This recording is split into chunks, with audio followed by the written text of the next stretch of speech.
Messieurs et dames, bonsoir. Heureux de vous savoir à ces 19h. Rendez-vous de l'information africaine. Rendez-vous. Voici les titres. République démocratique du Congo. Le président sortant Joseph Kabila devrait animer un point de presse à sa résidence privée à Kingakati. Les journalistes ont été congédiés pour une rencontre du parti, le Front commun pour le Congo, FCC. Et puis autre actualité, Tunisie, la grève générale dans la fonction publique décrétée par l'Union générale tunisienne du travail, UGTT, a été suivie à près de 95%. Les travailleurs exigent des augmentations de salaire. Pour ouvrir ce rendez-vous d'information, cette nouvelle triste du Burkina, dans la nuit du mercredi 21 novembre, le commissariat de police de Tongomaël, une localité située à 60 km de Djibo, le chef-lieu de la province du Soum, a été la cible d'une attaque d'individus non identifiés. C'est ce qu'a déclaré une source sécuritaire. Un policier a été blessé au cours de cette attaque, lancée peu avant 22 heures. Le groupe d'individus, d'environ une dizaine de membres, serait arrivé à bord de motocyclettes et aurait aussitôt ouvert le feu sur le commissariat. Le dispositif sécuritaire mis sur place a permis de minimiser les dégâts et de repousser les assaillants. Nous allons en République démocratique du Congo où la presse internationale accréditée à Kinshasa s'est retrouvée sur invitation ce jeudi matin à la résidence privée de Joseph Kabila à Kinshasa. Le dernier entretien que le président sortant a eu avec la presse remontait au 26 janvier. Kabila a plutôt présidé une rencontre avec les membres de son parti, dont le candidat Emmanuel Ramazani Shadari ce matin, et les journalistes ont été exclus.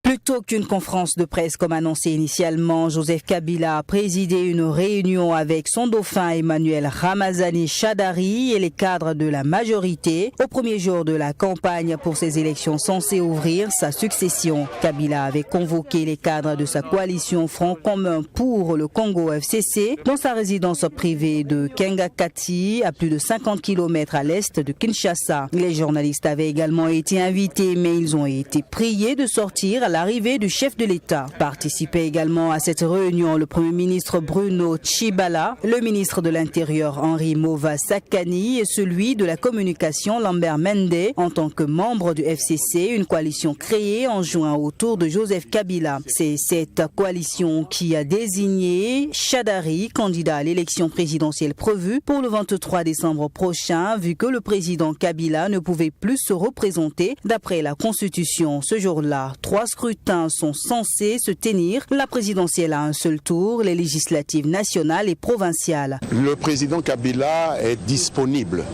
pour aider aussi bien notre candidat, puisqu'il est l'autorité morale de la famille politique Front commun pour le Congo, qui soutient le candidat Emmanuel Ramazani Shadari. Combatif, décomplexé, nous sommes sûrs que nous allons gagner. Dans quelle proportion, ça dépend du peuple. Mais gagner, nous sommes sûrs que nous allons gagner. Il n'y a qu'à voir nos adversaires pour comprendre que nous sommes certainement destinés à gagner. Je pense que c'est un poids-mouche. Je pense que c'est une souris naine qui a été accouchée à Genève. Au total, 21 candidats sont en liste pour la présidentielle, tandis que 15 355 candidats vont tenter de remporter l'un des 500 sièges de l'Assemblée nationale. Au siège du Parti du peuple pour la reconstitution de la démocratie PPRD, des dizaines de militants portent des t-shirts à l'effigie de Shadari, s'activant à recevoir des sympathisants. C'est depuis longtemps que nous travaillons pour faire connaître notre candidat. Nous nous sommes préparés à gagner les élections alors que nos adversaires se préparaient à contester les résultats, a estimé un militant, Lambert Sango. Kabila, âgé de 47 ans, est au pouvoir depuis 2001 après l'assassinat de son père Laurent Désiré. Il a été élu en 2006 et réélu en 2011 lors d'élections entachées de fraude massive selon les observateurs. Les élections du 23 décembre ont pour enjeu de permettre la première passation pacifique de pouvoir en RDC depuis son indépendance de la Belgique en 1960. Géant de l'Afrique centrale, 2,3 millions de kilomètres, 9 frontières, 80 millions d'habitants, d'immenses richesses minérales. La RDC a décidé d'organiser ces élections sans le soutien de la communauté internationale.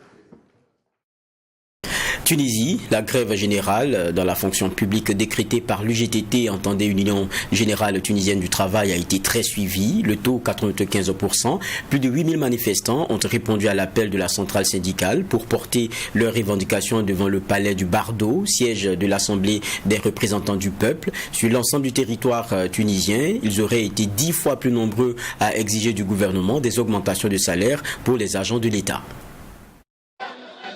Il s'agit de la première grève de cette ampleur depuis 2013 et selon l'Union Générale Tunisienne du Travail, UGTT, la première menée par la seule fonction publique dans l'histoire du pays. Plusieurs milliers de manifestants réunis devant le Parlement à Tunis ont scandé « Dégage » à l'endroit d'un gouvernement qu'ils ont qualifié de mendiant face aux bailleurs de fonds internationaux, prônant une réduction de la masse salariale de l'État. Des manifestations ont également eu lieu dans plusieurs grandes villes du pays. À Sfax, au centre, des militants ont défilé dans le calme jusqu'au siège du gouvernement. À Gafsa, dans le sud, au cœur du bassin minier, plusieurs centaines de personnes ont manifesté après un discours de responsable local de l'UGTT. Malgré les avancées de la transition démocratique après la chute du président Zine El Abidine Ben Ali en 2011 et une reprise de la croissance après des années de marasme, la Tunisie peine à répondre aux attentes sociales de la population. L'inflation alimentée notamment par la chute du dinar et le chômage persistant au-dessus de 15% exacerbe la grogne sociale qui a dégénéré en émeute en janvier dernier dans plusieurs villes du pays. La grève a été suivie à 90%, assure l'UGTT qui réclame pour les 673 000 fonctionnaires de l'État des augmentations au moins égales à celles concédées cette année aux salariés des entreprises publiques qui vont de 45 à 90 dinars, soit 15 à 30 euros par mois. Cette mobilisation intervient alors que le Parlement commence à débattre samedi de la dernière loi de finances de sa mandature. Mini-remaniement gouvernemental en Afrique du Sud, le président Cyril Ramaphosa y a été contraint après la récente démission du ministre de l'Intérieur, mais aussi le décès du ministre de l'Environnement. Il était donc attendu. Les élections générales interviendront dans 6 mois et le Congrès national africain ANC, parti au pouvoir, devra batailler dur pour y rester. Ce remaniement qui était attendu intervient à 6 mois des élections générales où le Congrès national africain ANC au pouvoir tentera de conserver le pouvoir qu'il contrôle depuis la fin officielle de l'apartheid en 1994. Le 13 novembre dernier, le ministre de l'Intérieur, Malouzi Gigaba, avait démissionné, emporté par un scandale à la sextape et des accusations de mensonges sous serment devant la justice. Ce proche de Jacob Zuma, le président sud-africain, contraint en février au départ à la suite de multiples scandales politico-financiers, a été remplacé jeudi par Siabonga Swele, qui occupait le portefeuille des télécommunications. La ministre de l'Environnement, Edna Moela, décidée en septembre, a elle été remplacée par Nomvula Mokonyane. La ministre de la Communication a annoncé le président Cyril Ramaphosa à Pretoria. Le portefeuille de la communication a en outre été couplé à celui des télécommunications et confié à Stella Ndabeni Abrahams. Dans le cadre de ce mini-remaniement, le président Ramaphosa a conservé des ministres très controversés, dont Batabile Dlamini, en charge du développement social et accusé d'avoir également menti sous serment. À l'approche des élections générales de mai 2019, le gouvernement de Cyril Ramaphosa, élu de justesse à la tête de l'ANC fin 2017, continue de refléter un délicat équilibre entre les alliés du président et des personnalités proches de son prédécesseur Jacob Zuma. Les élections l'an prochain seront un test clé pour l'ANC, le parti de feu Nelson Mandela qui a enregistré un revers historique lors des municipales de 2016. Le président Ramaphosa s'est engagé à lutter contre la corruption et relancer l'économie. Mais la première puissance industrielle du continent a plongé cette année dans la récession. Par ailleurs, la Banque centrale sud-africaine a décidé jeudi de relever pour la première fois en plus de 2 ans son taux directeur. Il est passé de 6,5 à 6,75%, a annoncé la Banque centrale, expliquant que l'inflation risquait de dépasser les 5% au cours des 2 prochaines années. Zimbabwe, le 21 novembre 2017, hier ça faisait 1 an jour pour jour, Robert Mugabe mettait fin sous la pression de l'armée et de la rue à 29 ans de pouvoir autocratique. Il laissait derrière lui un pays ruiné. 1 an après, le pays peine à sortir du gouffre et la population déchante. Les devises en circulation sont rares, le niveau général des prix est élevé et donc l'inflation accablante. La chute du président zimbabwéen Robert Mugabe en novembre 2017 avait suscité chez de nombreux habitants de ce pays d'Afrique australe l'espoir d'un changement après des années de déclin économique et de répression. Un an plus tard, la population a déchanté. Les prix à la consommation n'ont jamais augmenté aussi rapidement depuis l'hyperinflation galopante d'il y a une décennie. Selon les chiffres officiels, l'inflation sur l'année écoulée s'établit à 20,9%. Mais les Zimbabwéens estiment que l'augmentation des prix est bien plus importante. Les Zimbabwéens sont toujours contraints de faire la queue pendant des heures devant les banques pour obtenir un nombre limité de bonnes notes, sorte d'obligation à parité officiellement. Avec le dollar américain, en réalité, la valeur des bonnes notes s'est effondrée. Les Zimbabwéens ont renoué avec des étals vides dans les supermarchés et les pharmacies. Des produits de base comme le pain, l'huile, le riz sont rationnés alors que le pays manque cruellement de devises étrangères pour importer des produits. Les restaurants de la chaîne de fast-food KFC ont été fermés pendant plus d'un mois à Harare, faute de dollars américains pour s'approvisionner. Le parti de la ZANU-PF, au pouvoir depuis l'indépendance en 1980, a remporté aisément les élections législatives en juillet, conservant les 2/3 des sièges à l'Assemblée nationale. Emmerson Mnangagwa, qui a succédé à Robert Mugabe à la tête du pays et de la ZANU-PF en novembre 2017, a remporté aussi en juillet la présidentielle. Il s'est imposé dès le premier tour avec 50,8% devant le chef de l'opposition Nelson Chamisa, 44,3%, qui a dénoncé des fraudes. Emmerson Mnangagwa a promis un Zimbabwe libre après les années Mugabe, mais les opposants politiques, syndicalistes et militants continuent à faire face à un système répressif. Le 1er août, les forces de sécurité ont ouvert le feu sur des manifestants qui dénonçaient des fraudes aux élections. 6 personnes ont été tuées dans la capitale Harare. Des membres du mouvement pour le changement démocratique MDC sont régulièrement harcelés, même si le gouvernement nie toute implication. Le Zimbabwe doit rembourser ses arriérés avant de pouvoir espérer de nouveaux prêts indispensables à la reconstruction du pays. Avec une dette totale de 16,9 milliards de dollars, le gouvernement a prévu de rembourser d'ici octobre 2019 l'essentiel de ces 2 milliards d'arriérés auprès de la Banque africaine de développement BAD et la Banque mondiale. Mais le maintien de sanctions américaines contre des membres de la ZANU-PF soupçonnés de corruption pourrait bloquer l'obtention de nouveaux prêts. Bénédicte Savoy et Felwine Sarr, les 2 auteurs du rapport sur la restitution du patrimoine culturel africain, proposeraient une modification du Code du patrimoine français. Ils devraient remettre officiellement leur compte-rendu à Emmanuel Macron demain, vendredi 23 novembre, mais une partie de leurs recommandations a fuité. Le Bénin est aujourd'hui en pointe dans les demandes de restitution d'œuvres d'art et la dynamique de retour est très attendue. Comment rendre l'Afrique des milieux d'œuvres d'art arrivés en France sous la colonisation? Le président Macron va recevoir vendredi un rapport attendu posant les jalons d'une telle restitution, considéré comme un acte de justice, mais aussi perçu par certains experts comme une boîte de Pandore. Ce rapport dresse un inventaire précis des dizaines de milliers d'objets que les colons ont ramenés d'Afrique en 1885 et 1960. Ces 2 auteurs proposent un changement législatif majeur du Code du patrimoine pour permettre des restitutions de collections se trouvant dans les musées français à des États demandeurs. Restituer les biens, ce n'est pas une question de victoire pour quelqu'un, échec pour d'autres, parce que dans tous les cas, ce n'est pas une bataille.